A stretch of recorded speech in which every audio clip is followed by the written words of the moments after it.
Don't come for Christmas, my mom said gently. Your sister's husband will be here, so we don't want your face ruining things. Dad added, some people are just too distracting. Sister agreed, he gets uncomfortable around ugly women. When her husband saw my wedding photos on Facebook, he filed for divorce the next day. The phone kept ringing. I'm 28F, and I've always been the ugly duckling of my family. My sister Macy, 32F, has always been the golden child, blonde, tall, conventionally beautiful, married to a successful lawyer named David. Meanwhile, I've struggled with severe acne scarring from my teens, am shorter and heavier, and have always felt like a family disappointment. Growing up, my parents made it clear who the favorite was. Macy got the nice clothes, the college fund, the encouragement. I got hand-me-downs and lectures about making the best of what God gave me. When Macy married David 3 years ago, it was like they'd won the lottery. He's handsome, wealthy, drives a BMW, and treats my parents like royalty. They practically worship the ground he walks on. The incident that broke my heart happened 2 weeks before Christmas last year. I was so excited to introduce my boyfriend Jake to the family. We'd been dating for 8 months, and I was head over heels in love. Jake is kind, funny, works as a veterinarian, and somehow sees past all my physical flaws to love me for who I am inside. To give you some context about how differently Macy and I were treated growing up, when Macy turned 16, our parents threw her a huge party at the country club. They rented out the whole ballroom, hired a DJ, and invited half the town. The photos from that night still hang in their living room, Macy in a gorgeous white dress, surrounded by friends, looking like a princess.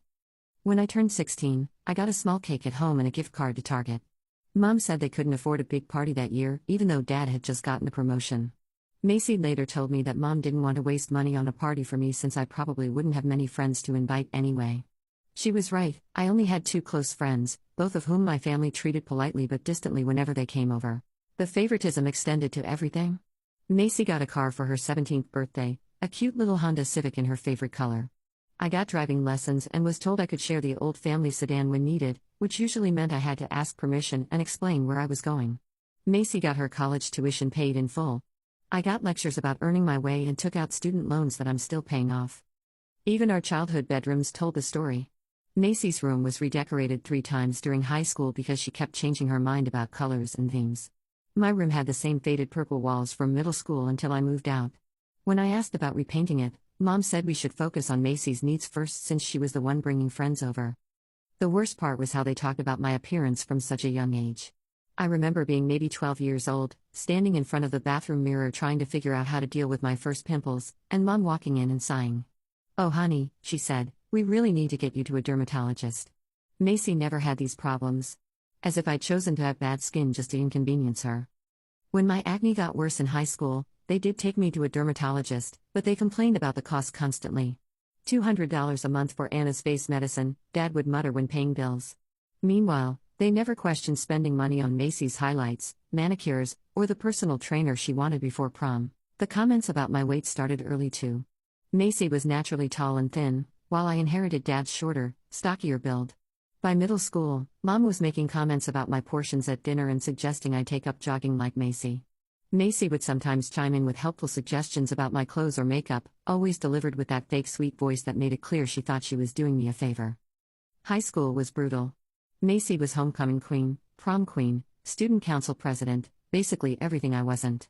She dated the star quarterback, had dozens of friends, and our parents glowed with pride at every school event. I was in the science club and the animal rescue volunteer group, but those achievements never seemed to matter. When I won a regional science fair, Dad's only comment was "That's nice, honey," before immediately asking Macy about her upcoming cheerleading competition.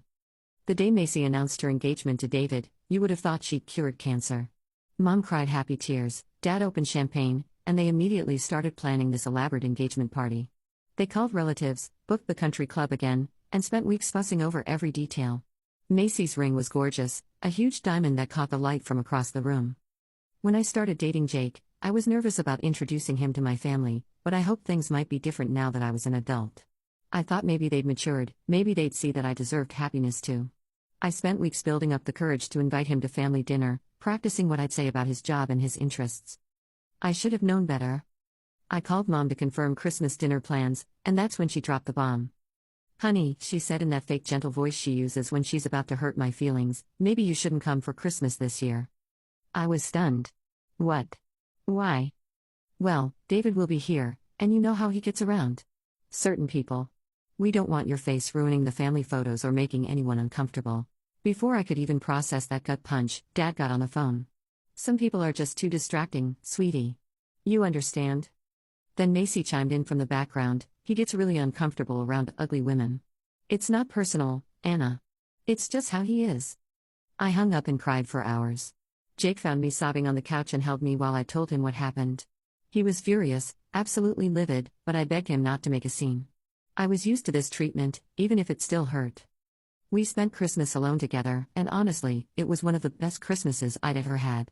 Jake cooked dinner, we watched movies, and he proposed to me that night with his grandmother's ring. I said yes through happy tears, finally feeling like someone truly wanted me. That Christmas was a turning point for me in so many ways. Jake had suggested we create our own traditions since my family had essentially exiled me. He made this incredible dinner: prime rib, garlic mashed potatoes, green bean casserole from scratch, and homemade rolls that smelled like heaven. He clearly put thought and effort into making the day special for us. We exchanged simple gifts. I got him a vintage veterinary textbook I'd found at an antique shop, and he got me a beautiful necklace with a small sapphire pendant.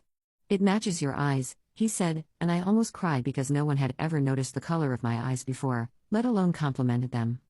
But the real gift came that evening when we were sitting by the fireplace in his apartment, surrounded by wrapping paper and full from dinner. Jake got quiet and took my hands in his. Anna, he said, I know this year has been hard for you with your family's situation. I know they've hurt you in ways that cut deep. But I need you to know something: you are the most incredible woman I've ever met. You're kind to every animal that comes into the clinic, even the ones that try to bite you. You remember the names of all the elderly clients and always ask about their grandchildren. You cry during sad movies and laugh at my terrible dad jokes. You're beautiful inside and out, and I can't imagine my life without you. Then he got down on one knee and pulled out this vintage ring, a simple but elegant setting with a diamond that had belonged to his grandmother. My grandmother would have loved you, he said. She always said I should marry someone who had a good heart above everything else. Will you marry me, Anna? I said yes through tears, and we spent the rest of the evening planning our future together. Jake told me more about his family that night, how his grandparents had started the veterinary business with nothing, how his parents had built it into something successful while always staying humble and grounded. He said his family valued character over everything else, and that they were going to love me. I couldn't help but compare this to how David had proposed to Macy. From what I'd heard, it was this elaborate production at an expensive restaurant, with photographers hiding in the bushes and a ring that cost more than most people's cars. It was all for show, all about appearances and impressing people. Jake's proposal was intimate and heartfelt, focused on our love for each other rather than making a spectacle. But here's where it gets interesting, Reddit. Jake isn't just any veterinarian. His family owns a chain of high-end veterinary clinics across 3 states. His father is a renowned veterinary surgeon, and his mother is a successful businesswoman. Jake himself is brilliant. He has a doctorate in veterinary medicine, speaks 3 languages, and volunteers at animal rescue organizations. He's also incredibly handsome in a quiet, understated way. Think less flashy lawyer, more ruggedly handsome country vet who saves puppies for a living. The thing is, Jake dresses simply. Jeans, flannel shirts, work boots. He drives a practical pickup truck because of his job. He's humble about his family's wealth and success.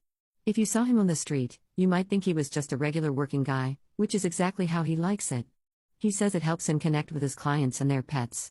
I never told my family any of this because, frankly, after years of their treatment, I'd stopped sharing details about my life with them. They never asked about Jake beyond his name, never showed interest in meeting him, never cared about my happiness. So they had no idea who I was actually marrying. The wedding was small and beautiful. Jake's family welcomed me with open arms. They're genuinely kind people who judged me on my character, not my appearance. Jake's mom even helped me find a dress that made me feel beautiful for the first time in my life. His dad walked me down the aisle since my own father couldn't be bothered to show up. They were all busy that weekend, apparently. The contrast between Jake's family and mine was stark from the moment I met them.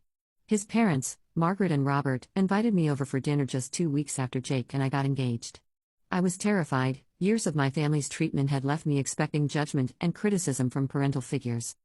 Instead, Margaret greeted me at the door with a warm hug and immediately complimented my earrings, simple studs Jake had given me.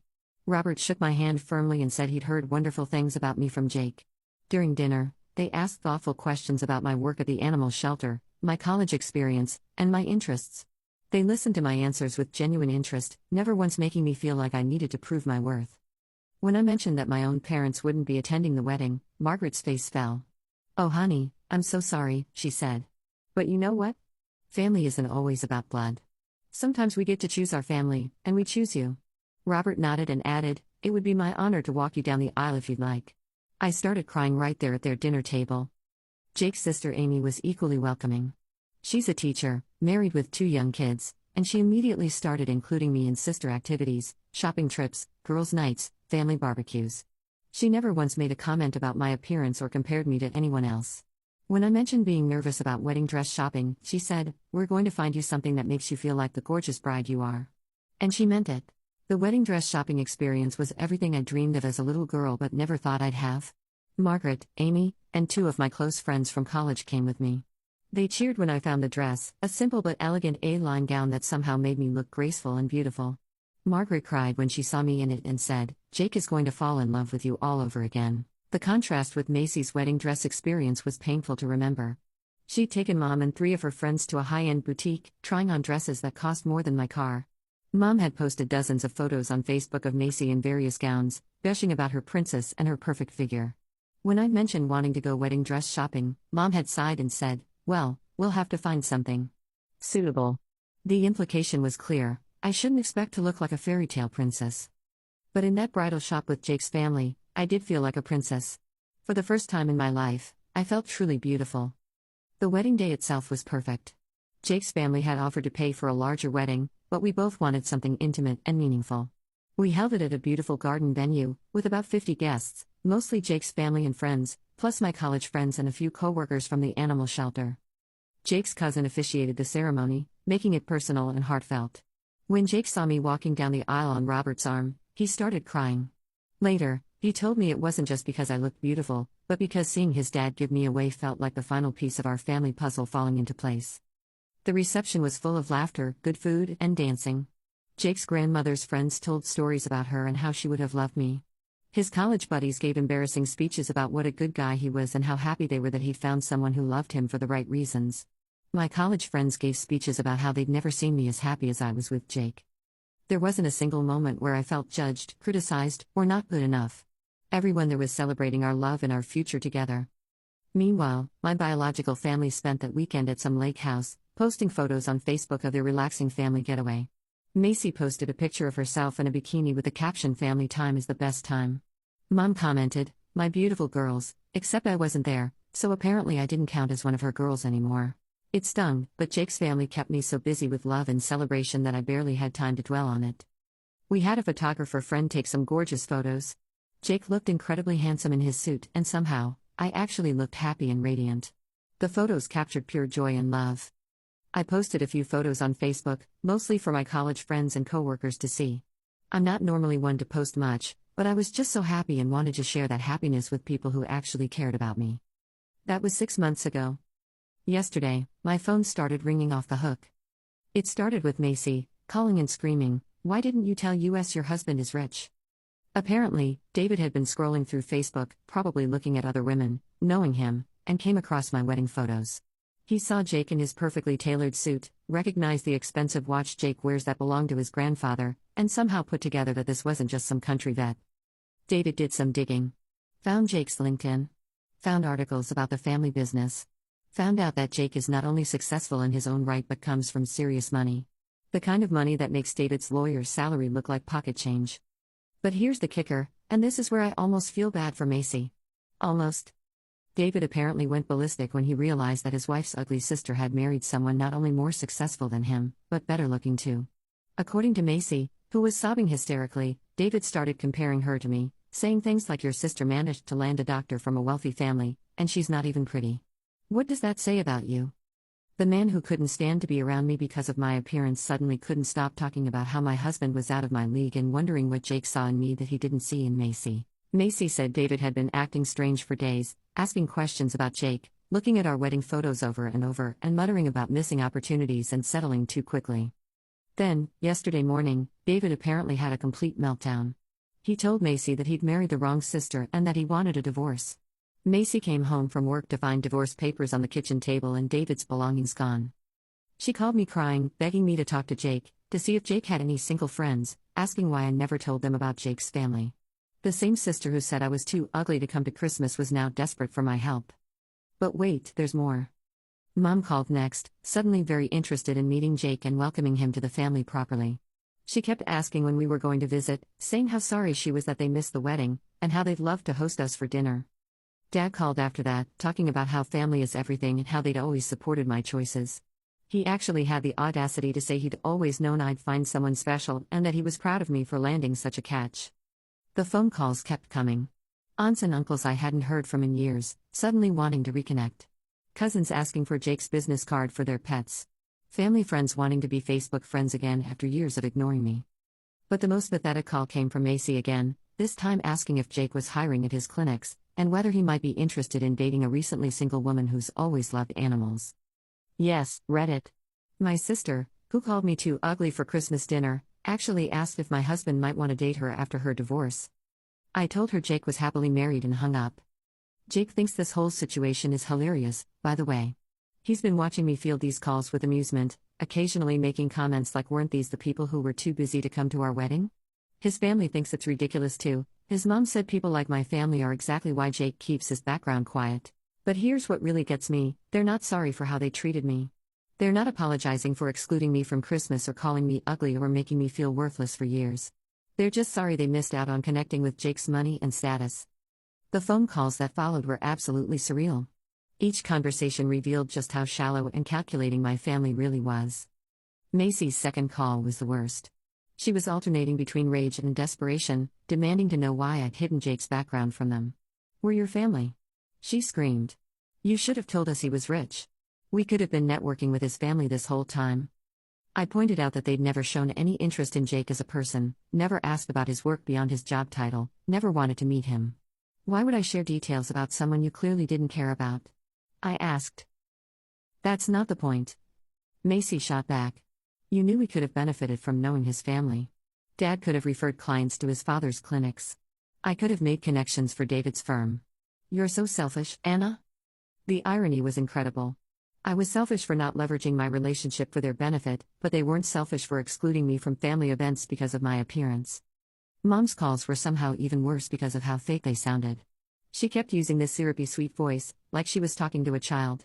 "Sweetie, we just want to be part of your happiness. We're so proud of you for finding such a wonderful man. When can we meet him properly? I want to cook his favorite meal." When I reminded her that she'd told me not to come to Christmas because my face would ruin things, she had the audacity to say, "Oh honey, you know I didn't mean that the way it sounded. I was just trying to protect you from David's rudeness. You know how some men can be uncomfortable around." "Well, different types of people, different types of people?" I repeated. "You mean ugly people, Mom? That's what you said." "Don't put words in my mouth, Anna. I never said that." But I had witnesses. Jake had heard the entire phone call that day. So had Macy, who had literally agreed that David got uncomfortable around ugly women. Dad's approach was different but equally transparent. He tried to bond with me over Jake's success, talking about how he'd always known I was smart enough to recognize a good man and how successful people tend to find each other. He kept steering the conversation toward Jake's business, asking about expansion plans and whether they needed legal counsel. When I pointed out that he'd never shown interest in my judgment before, he got defensive. "That's not fair, Anna. I've always supported your decisions. Maybe I haven't always expressed it the way you wanted, but I've always wanted the best for you." "The best for me was being excluded from Christmas?" I asked. "That was a complicated situation," he said. "David was going through some personal issues, and we thought it would be better for everyone if we kept things simple that year." The rewriting of history was incredible. Suddenly, my exclusion from Christmas wasn't about my appearance, it was about David's personal issues and keeping things simple. Macy kept texting me, alternating between blaming me for keeping secrets and begging me to help her get back at David somehow. She actually said, "We're sisters, we should stick together," the same sister who agreed I was too ugly to be around her husband. In one particularly unhinged text conversation, Macy wrote, "You don't understand what it's like to have your whole life fall apart. David was my security, my future, my status in this town. Now everyone's talking about how he left me for some paralegal. I need Jake's help to get back at him. His family has connections. They could ruin David's reputation completely." When I didn't respond, she followed up with, "Fine, be selfish. But remember, when Jake gets tired of playing house with you and realizes he could do better, don't come crying to me. Rich men don't stay with ugly women forever, Anna. He'll figure that out eventually." That text actually made me laugh. Even in her desperation, Macy couldn't help but try to tear me down. It was like she was incapable of seeing me as anything other than the inferior sister. The extended family calls were equally revealing. Aunts and uncles who hadn't spoken to me in years suddenly wanted to catch up. They asked probing questions about Jake's family business, whether we were planning to expand into their areas, whether Jake needed local connections for anything. My cousin Lisa, who had literally unfriended me on Facebook after my high school graduation because she thought I was bringing down the family's image in photos, called to ask if Jake was hiring. She'd apparently just graduated from veterinary technician school and thought it would be perfect if we could work together. The most pathetic call came from Macy again, this time asking if Jake was hiring at his clinics, and whether he might be interested in dating a recently single woman who's always loved animals. Edit. Thank you for all the support, everyone. Reading your comments has really helped me process this situation. A few people asked for more details about Jake's reaction, and honestly, seeing how he's handled this whole thing has made me love him even more. When Macy called asking if he'd be interested in dating her, he was in the room and heard me tell her no.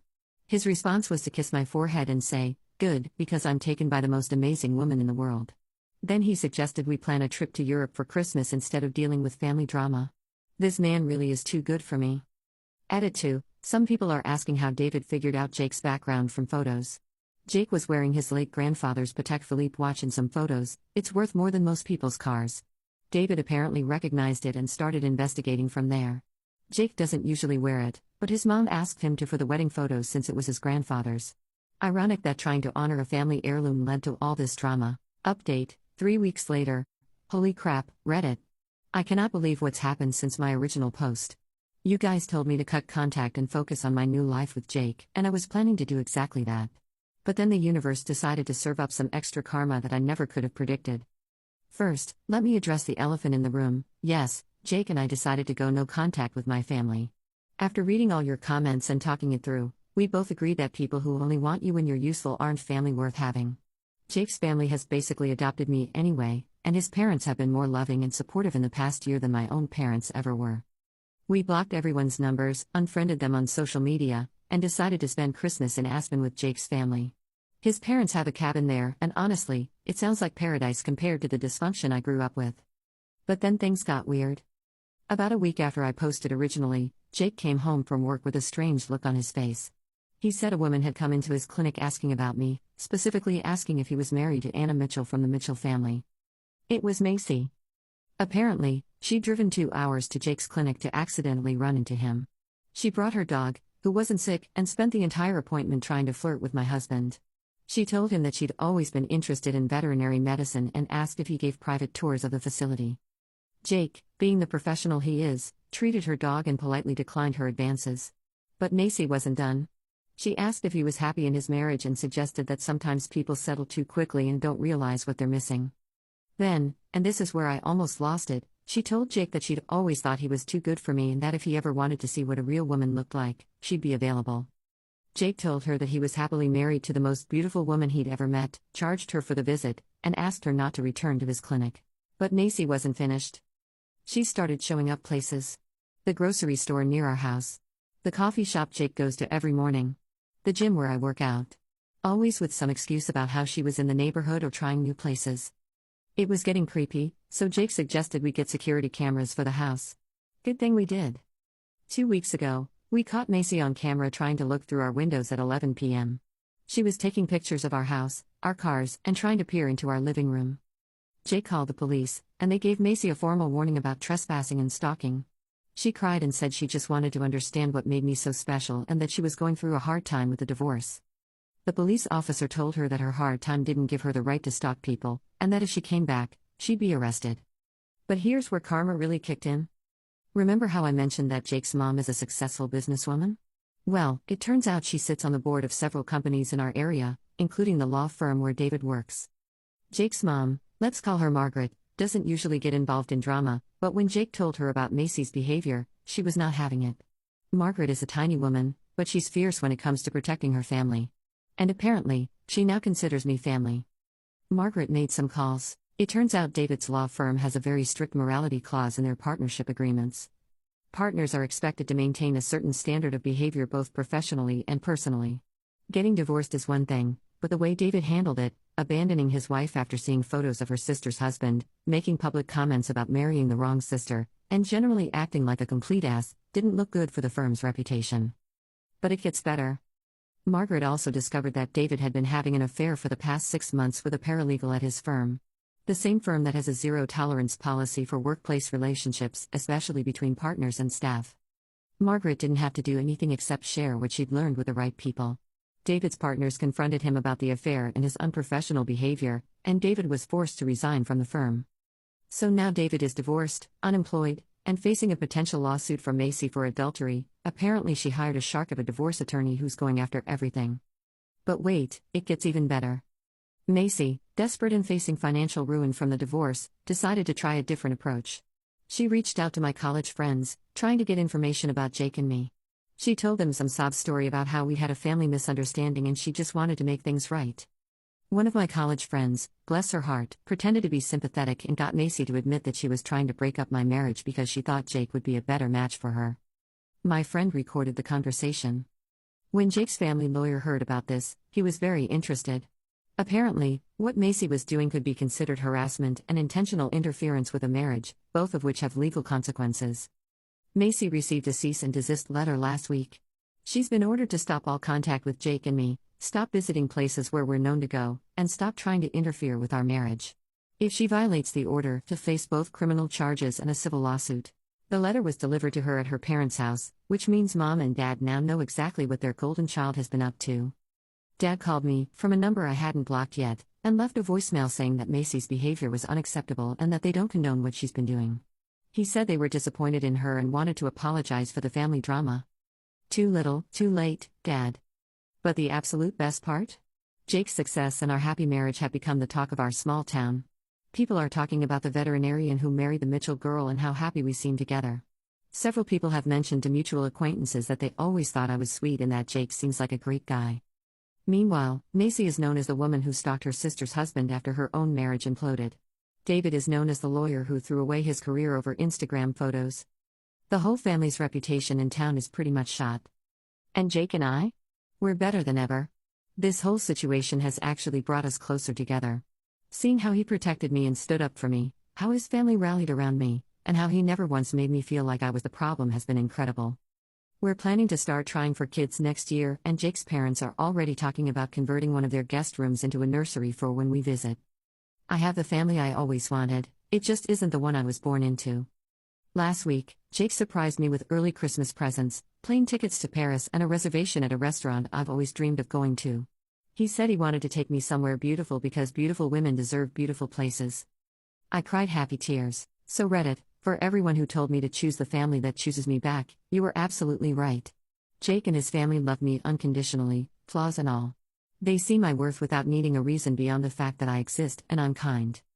That's what real family looks like. As for Macy, David, and my parents? They made their choices years ago. Now they get to live with the consequences. TLDR, sister stalked my husband, got hit with a cease and desist, her ex-husband lost his job over the affair that caused their divorce, and I'm planning a Christmas in Paris with people who actually love me. Final edit, thank you all for the incredible support. For those asking, yes, Jake knows about this post and thinks it's hilarious. He says Reddit has better judgment than my biological family ever did. He's not wrong, 2 hearts emoji, P.S. Macy's dog was fine, by the way. Jake's too good a vet to let an innocent animal suffer because of its owner's poor choices.